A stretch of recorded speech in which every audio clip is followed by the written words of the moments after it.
Hello বন্ধুরা, আসসালামু আলাইকুম। সবাই অনেক বেশি ভালো আছে আলহামদুলিল্লাহ। বন্ধুরা, তো 2 দিন ছুটির পরে অফিসে আসছে, আর 2 দিন যে কী পরিশ্রম গেছে বন্ধুরা, মানে কি বলবো, বাসা চেঞ্জ করছি। 2 দিন নামাজ পড়তে পারি নাই, খাইতে পারি নাই, প্রথম দিন শুক্রবারে গোসলও করতে পারি নাই, এত কাজ করছি।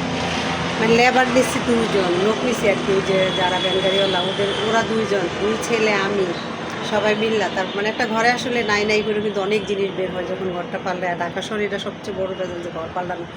তারপর কিছু করার নাই বন্ধুরা, আল্লাহ সহযোগিতা করছে, আল্লাহ সহজ করে দিচ্ছে দেখেই করতে পারছি, নাহলে তো করার তো খুব পাইতাম না। সেই মোটামুটি ভালোই দূরে যেখান থেকে আমরা বাসা চেঞ্জ করলাম, আর উপরে 7 তলা তোমরা জানো তো। অনেক কষ্ট হয়েছে বন্ধুরা, আলহামদুলিল্লাহ। তো যে আল্লাহ তারপরও এত কষ্টের মাঝখানেও নিমিশেই যেন সব কিছু যেন উঠানো হয়ে গেল আলহামদুলিল্লাহ। যে লোক দুইটা পাইছি ওনারা অনেকই ভালো আসলে আলহামদুলিল্লাহ। এই জন্য আমাদের সংসার দেখো, সমাজে ভালো মানুষের কত প্রয়োজন, অনেক ভালো, অনেক হেল্প করছে। তো এই জন্য আমি ওনাদের 500 টাকা অনেক ধার করে হলেও দিছি, মানে ওনাদের উপর সন্তুষ্ট হয়ে যাক আলহামদুলিল্লাহ বন্ধু। তো আমরা যদি এরকম সুন্দর আমল ইমান আমাদের উপরে যে ফরজ কাজগুলি করি, অবশ্যই আল্লাহ সন্তুষ্ট হয়ে আমাদের রিজিক বাড়ায় দিবে, আমাদের হায়াত বাড়ায় দিবে, আমাদের সকল সমস্যাগুলি সমাধান করে দিবে, এটাই কিন্তু নিয়ম বন্ধুরা। তো আসলে আজকের ভিডিওটা মূলত আমি যেটা নিয়ে করার জন্য আসছি সেটাই বলতেছি, যে আমি এখন রাস্তা বেরিয়ে দেখলাম শ্রমিক দিবসের শ্রমিকদের পক্ষে অনেক বড় বড় কথা আসলে লেখা যায়, লেখা ব্যানার টাঙ্গায় দিয়ে মানুষের দৃষ্টি আকর্ষণ করে, কিন্তু এগুলি ঠিক না।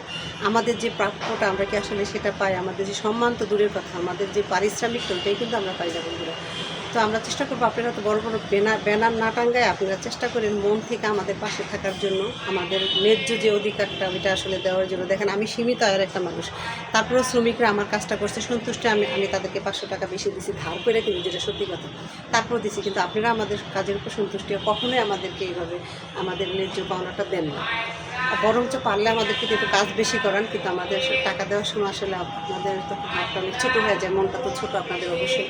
তো আমি চেষ্টা করবো, আমি বলবো আপনাদের কাছে রিকোয়েস্ট করবো যে আপনারা অবশ্যই গরিব মানুষের পাশে থাকেন। গরিব মানুষের ঘাম ঝরানো টাকার থেকে কিন্তু আপনাদের বিলাসবহুল সব কিছু আসে, এটা আপনারা মাথায় রাখবেন।